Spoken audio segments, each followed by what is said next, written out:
A graça de nosso Senhor Jesus Cristo seja, irmãos, com o vosso espírito. Gálatas 6:18. O apóstolo Paulo escreveu essa saudação. E a meditação de agora, que eu vou deixar aqui, está em Gálatas 6:11, que fala da circuncisão. O tema diz assim: a circuncisão não tem valor algum para o cristão. Vede com que grandes letras vos escrevi por minha mão. Todos os que querem mostrar boa aparência na carne, esses vos obrigam a circuncidar-vos somente para não serem perseguidos por causa da cruz de Cristo.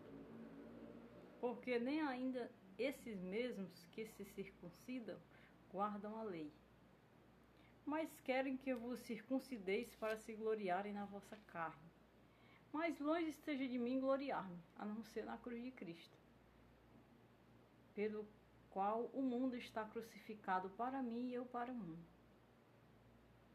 Porque em Cristo Jesus nem a circuncisão nem a circuncisão tem virtude alguma, mas sim o ser uma nova criatura. E todos os que andarem conforme a regra, esta regra, paz e misericórdia sobre eles e sobre o Israel de Deus. Desde agora ninguém me inquiete, porque trago no meu corpo as marcas do Senhor Jesus. Aleluia, glória a Deus. O apóstolo Paulo escrevia à igreja da Galácia essa passagem da circuncisão.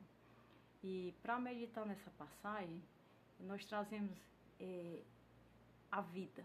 E ela é totalmente figurativa para a realidade do homem. Quando Cristo trouxe a igreja e ele consumou o ministério do seu corpo, o ministério do seu amor, do seu coração, que é a maior obra, é o maior amor que nós podemos ter, em primeiro lugar, na vida. Nem amor de pai, e nem amor de mãe, e nem amor de cônjuge ou de filho pode substituir a força desse amor. O amor de Cristo está no corpo dele, e ele nos deu porque ele foi morto, e ele quis ser morto para que nós entrássemos nele e ele em nós.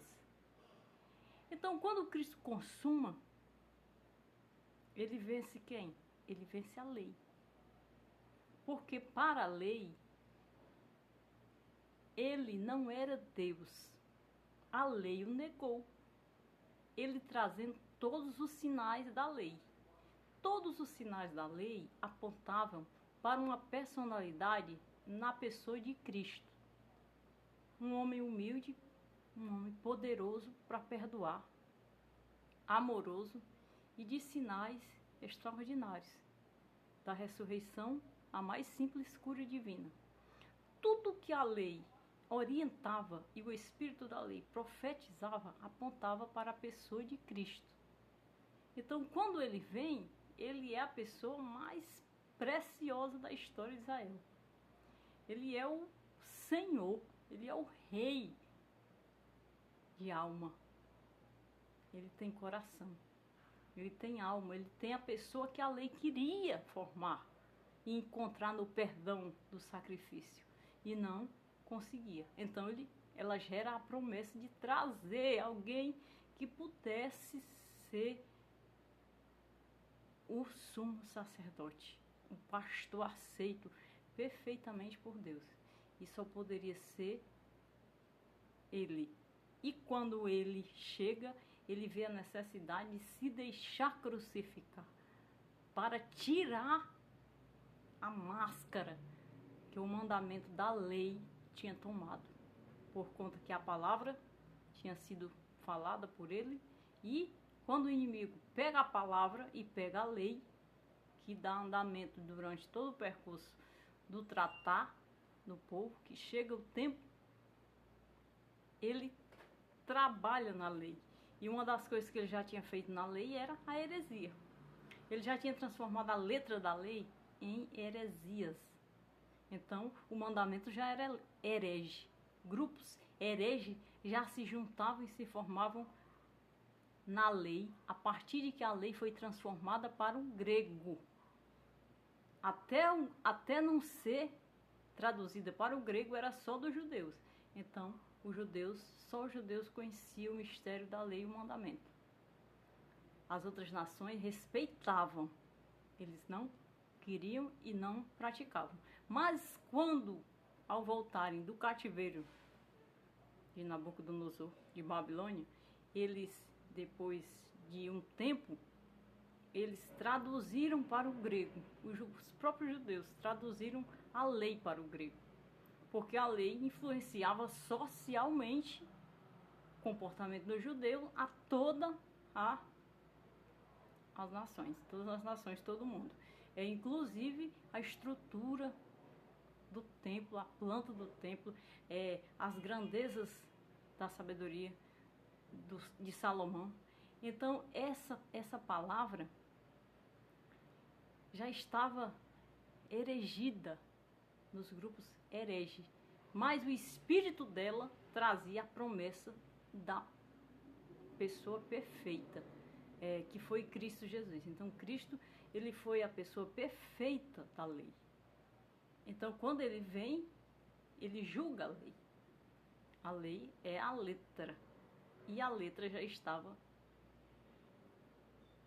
erigida, já tinha saído do divino, do plano e da unidade de Israel, após ser traduzida para o grego.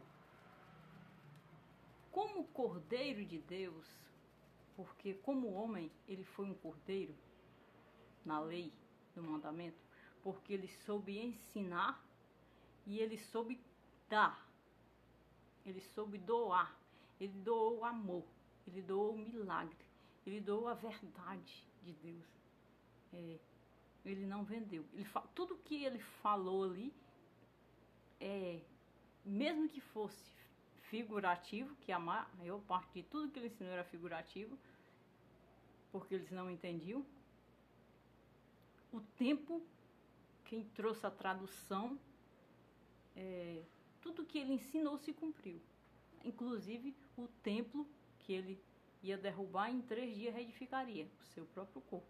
Uma das coisas mais caluniadas e questionadas pelo judeu foi essa profecia e essa pronúncia que ele disse: este templo eu vou destruir e em 3 dias reedifico. Eles tanto questionavam a Jesus, como eles acusavam na hora da crucificação, ou acusavam sobre esse fundamento, sobre essa expressão que ele teria falado. E era ele o corpo e o templo, porque o templo era sagrado desde que foi construído por Salomão até hoje. O templo ainda é sagrado para o judaísmo, para Israel. Então, desde o tempo que foi construído na glória de Salomão por Deus, que Deus prometia, a segunda glória que deu para Ezequiel no cativeiro, e o retorno e tudo que se cumpriu sobre o templo, que eles consideravam o templo o lugar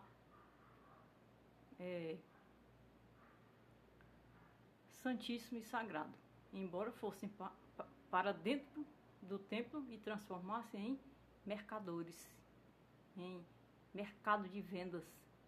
O templo era sagrado. Então, a hipocrisia estava em cima daquilo que eles queriam conservar, quando a verdade chega para julgar. Então, Cristo transforma o templo no seu próprio corpo. Somos filhos e estamos dentro desse corpo. Então, para chegar na circuncisão,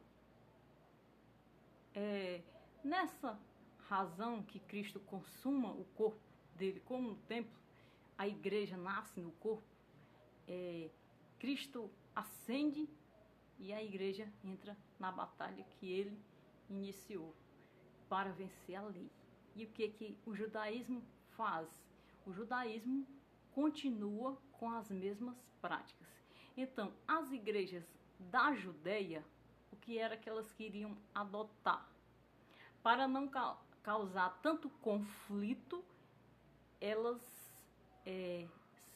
e não poder negar a figura divina e a ressurreição de Jesus Cristo, não podendo conter, eles começam a aplacar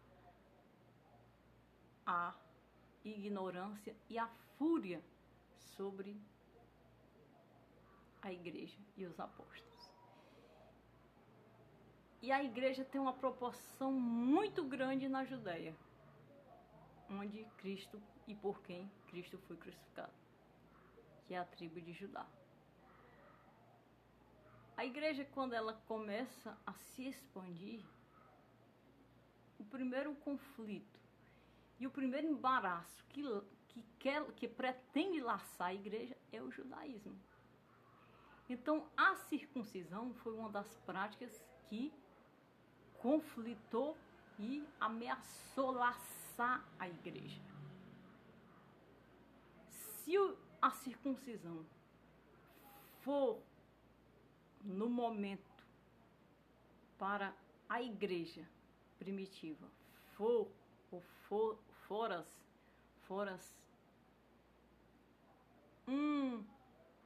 uma lei, uma prática obrigatória, Cristo teria morrido debalde, porque Cristo cumpriu a lei. E o poder de Cristo liberta o coração, faz o homem ser um novo homem. A circuncisão, ela trazia uma descendência, ela marcava uma paternidade, ela marcava um povo, uma linhagem, um patriarca. Era uma aliança eterna de Deus, até Deus vir consertar aquilo que por fé ele salvou do homem. Então, Paulo escreve, e Paulo, quando é salvo, sendo também circuncidado, ele compreende que não é circuncisão ou incircuncisão mais que decidirá o novo homem, o novo judeu, o filho de Deus. Nesse caso, os apóstolos concordaram com os judeus e Deus levantou Paulo para pregar acerca da circuncisão. Então isso era uma prática da lei e era uma regra da lei que Paulo esclarecia. E o que acontecia no momento? Eles estavam circuncidando para agradar a lei e aparentemente fazer parte do judaísmo e da lei. Para quê? Para se fortalecer contra a Jesus, contra a igreja. E isso passou até a fazer parte dos apóstolos de Jesus Cristo. E o apóstolo Paulo, sendo salvo, sendo perseguidor e em seguida sendo salvo, Deus o levanta para esclarecer o apóstolo de Jesus Cristo acerca desse detalhe. Porque eles queriam que a igreja continuasse absorvendo a lei e o mandamento da lei. Isso seria um laço para que o Espírito Santo não tivesse liberdade para o novo nascimento do homem.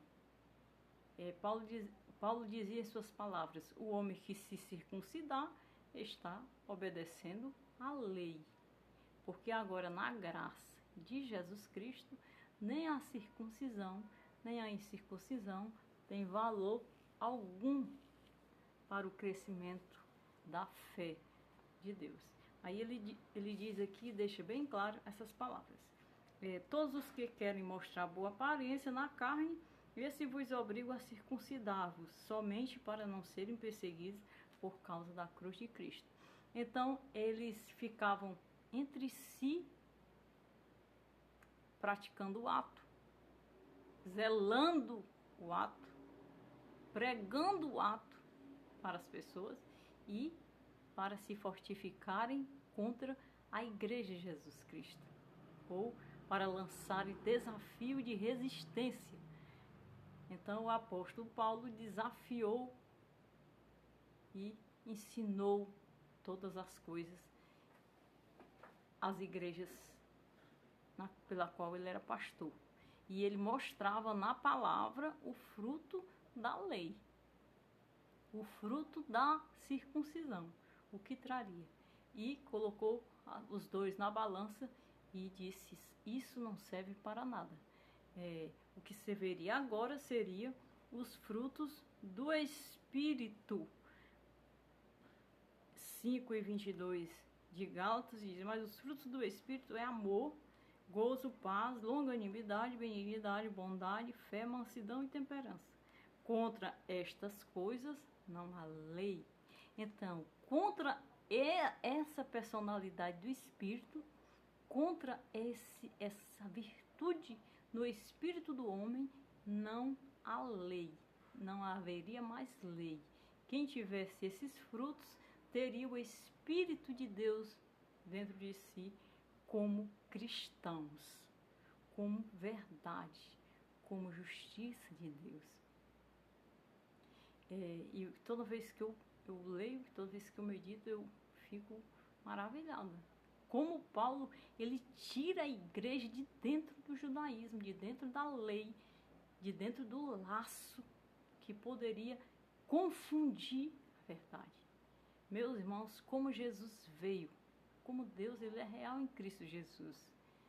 Eu me maravilho de como Paulo conseguiu retirar minuciosamente a igreja de Jesus Cristo de dentro do judaísmo, de dentro do laço que queria laçar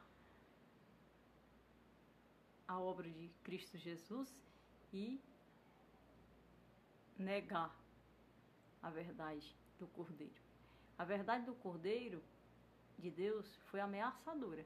E essa verdade, além de ter sido julgada por Deus, por ter sido consumada, ela, no momento da igreja, ela destruía tudo que havia de errado na lei, na prática da lei, nos hereges da lei. E não eram poucos que estavam na lei e que estavam hereges na lei. E pela expressão do apóstolo, se dá para perceber o quanto eles se fortificavam e ficava tecendo a fortaleza para que pudesse enfraquecer o pequeno número que estava nascendo em Deus, ou o número da igreja, ou lançar tropeço dentro daquilo que Cristo estava maravilhosamente construindo. Porque quando ele ascende, ele envia o Consolador, há uma grande leva de conversão e de batismo no fogo na Judéia.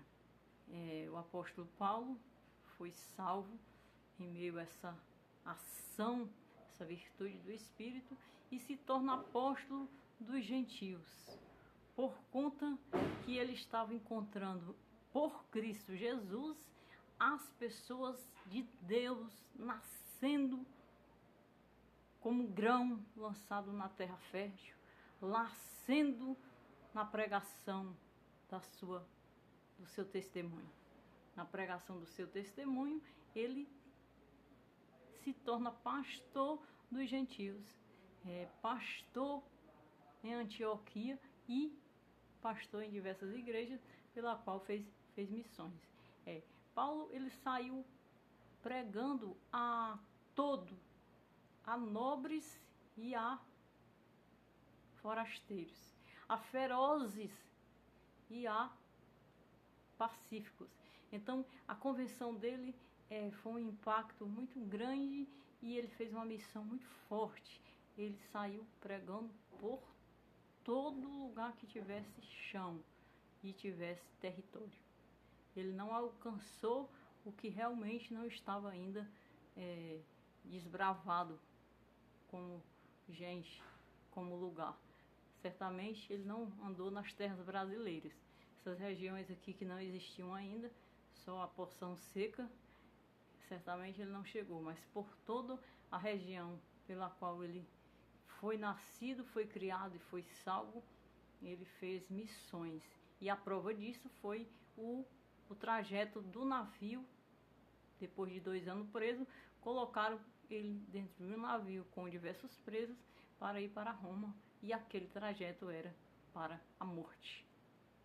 Então eles colocaram Paulo e os prisioneiros para serem mortos em um náufrago. E Deus fez algo muito grande. A história está toda em Atos da travessia. E ali, quando eu li, eu pude constar o quanto ele foi fiel a si mesmo, fiel àquele que estava nele, que era Deus. Quanto ele pôde fazer pelo Evangelho, ele fez no momento e na geração da sua existência, no tempo da sua existência. Se Paulo é também um dos que, se tivesse vivido 2 vidas, 2 vezes, ele teria feito o dobro na obra de Deus com muita capacidade. Então ele fez a missão e pastoreou por onde passou. E não importava a cidade ou o lugar. Quando nós vamos ler a palavra e a história dele em Atos, nós sentimos o quanto havia lugares que qualquer homem não entraria para falar, nem para levar recado. Imagine só falar do amor de Deus, por conta da ignorância e da anomalia dos homens. Ele entrava em cidades bárbaras. Então, mesmo assim, nos lugares bárbaros, ele entrou e, sendo torturado, ele pregou a Jesus. Então, aquele compromisso ali era a integridade que ele teve no amor de Deus. Como ele zelava a lei, ele zelou aquele que com ele falou, com ele levou aos céus, com ele lhe deu uma porção inefável do reino dos céus. Então, para ele, a circuncisão foi um desafio de conflito, mas não um desafio de conduta sem que ele ficasse sem palavras. Muito pelo contrário. Ele ajudou aos discípulos do Senhor a pregar. E aí ele diz assim: mais longe de mim gloriar, mas não ser na cruz de Cristo. É tudo pelo zelo da cruz de Cristo no ministério dele. Tudo, nada comprometia, qualquer coisa que comprometesse a cruz de Cristo, ele explicava muito bem. E ele diz assim: pela qual o mundo está crucificado para mim e eu para o mundo. Então ele pegava a cruz de Cristo e crucificava o mundo nela, para que ele fosse retribuísse a Cristo o amor, a grandeza do amor de Deus por ele. Porque em Cristo Jesus nem a circuncisão nem a incircuncisão tem virtude alguma, mas sim o ser uma nova criatura. Então ele percebia que aquela circuncisão que estava sendo pregada e exigida pelos judeus, pela lei, era uma circuncisão interesseira, uma circuncisão aparente. Eles estavam ainda querendo trazer a aparência para confundir a verdade e a grande leva de convenção que estava ali. Porque quando ele conseguisse confundir, exigindo a prática e o direito, quem circuncidar ficar judeu, de trazer para o judaísmo, quando conseguisse isso, enfraquecia a Cristo Jesus. Então, ele vendo isso, ele via que eles não estavam buscando ser pessoas novas em Deus e frutos novos do Espírito, para que fossem de verdade de Deus. Estavam buscando a aparência para estarem vestidos de lei de Deus e de judaísmo e sem importar a dor e o sacrifício de Cristo, que era a cruz. Então Paulo, ele chocou-se com essa situação e chamou a atenção minuciosamente para o que na verdade era o mais importante. O mais importante agora ali na mesa era a cruz de Cristo. Era o que Cristo tinha feito para nós termos os frutos do Espírito. Tudo aquilo que ele descreveu ali. O mais importante agora é a cruz de Cristo, que é ela que vai nos dar paz, longanimidade, gozo, verdade, justiça, amor. Então, ele desfez aquilo que estava sendo montado ali como aparência.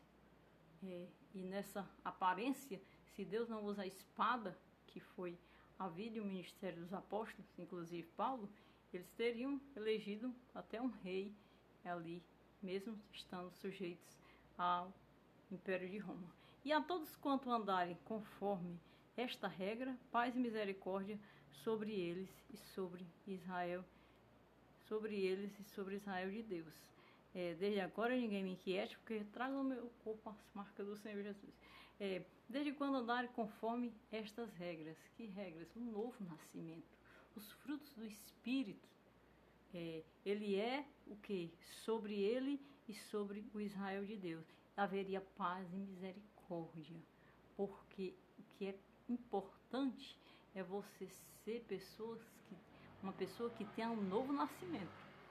O novo nascimento parte dos frutos do Espírito Santo. E aniquilar todas as obras da carne, pela qual também ele descreveu. E ele disse, olha, meus irmãos, as obras da carne são essas aqui, ó. Como diz as obras da carne.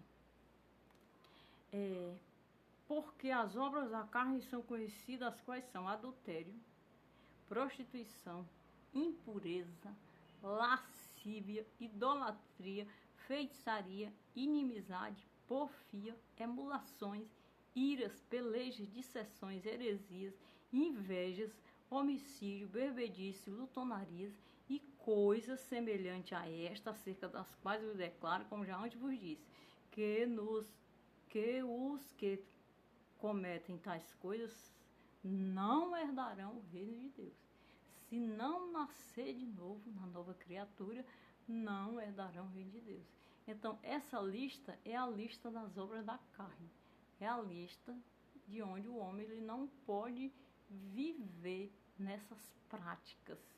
Porque quando ele não viver nessas práticas, ele está nascido de novo e em Cristo Jesus.